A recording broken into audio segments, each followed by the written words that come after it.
Hi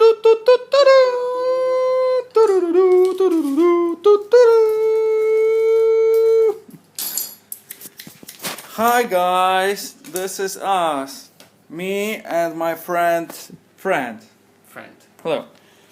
This is keyboard of Akai MPK 49, which is, well, if you ask me, it's a piece of shit. But like you probably didn't know it when I was buying this.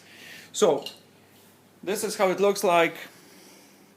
Well, unscrewed. Making tutorials about unscrewing something is pretty stupid because basically you take a screwdriver and you remove the screws. Yeah. The one thing you need to watch out for is, sorry. Yeah, is that when you open your keyboard and remove the back plate of it, you'll notice small metal plates here, and one of these metal plates needs to be removed because there are two connectors which connect the keyboard to the main circuit board of the entire piece of shit. So you need to unscrew this, yeah, and remove carefully, and then you have very good access to remove these two connectors. Besides, there is one more left. I suggest you don't remove this one because it's pretty hard to unglue it. It's glued in the fabric, so you should probably do it on the other end of this little wire. Okay, so some people are having problems with the keys. I'm talking about, well, this little problem basically, and this little problem basically is the biggest problem hunting Akai users. So I've seen some tutorials on the net. We decided to do it our way. I'll tell you why. Well, these little pieces of plastic, basically, what they do, they keep the key in place when it's returning up, yeah. And because this plastic is very bad quality, and with time it just loses its all ability to keep the key in place, these little pieces of plastic get broken. And well, I have 6 keys broken of my keyboards, and this is due to a completely normal use on stage, and so no excessive force were used. And the funny thing is that Akai charges for fixing this, which is, I believe, totally fault of Akai, and it is absolutely example of how bad is the quality of these overrated and overpriced instruments. Well, they charge you about 200 euros for fixing this shit, actually. Well, they just remove whole module, yeah, which is pretty stupid. So, we just found our way through this problem. On one of the tutorials, there's a guy who is just using screws, and he's screwing screws here. So the key locks onto a screw, yeah? It's like this. You use an angle like 30... I'll show you. He uses an angle like 30 degrees, yeah, and he puts some kind of metal or something like this here. The problem is that this plastic layer is very thin here. So, well, it's too thin to keep the constant pressure that key would, you know, make on this little screw here. And I believe after some time, this plastic would be just, you know, ripped apart, and you'd have another problem and no fix. So my friend Beche here came up with a better idea.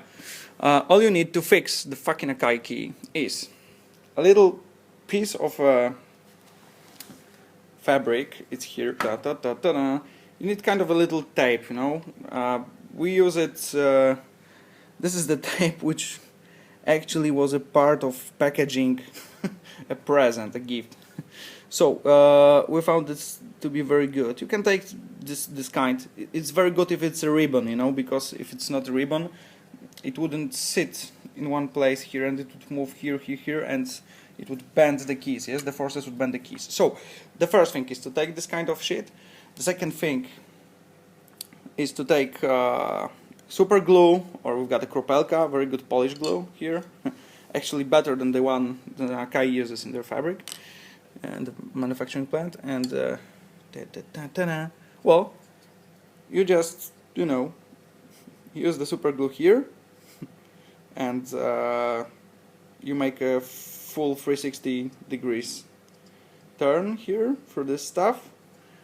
It's better when it goes down in front of the key. That's what we have figured, because well, the force is stronger on this part of the keyboard, yeah, so it's better.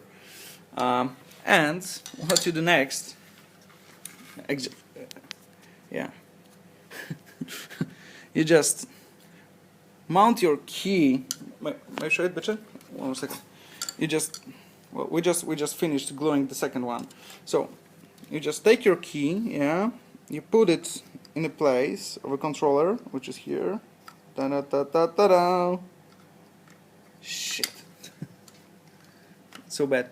Of course, we would put a spring there, yeah? There's a spring, you see? There are springs. We won't use one, okay? Because I'm just showing this to you guys. It's pretty simple to put it here. You take the ribbon and you put it, you know, like in the sewing machine here. You need to figure out for yourself alignment of the key, proper alignment of the key, and the length of the stripe you use, stripe of the material.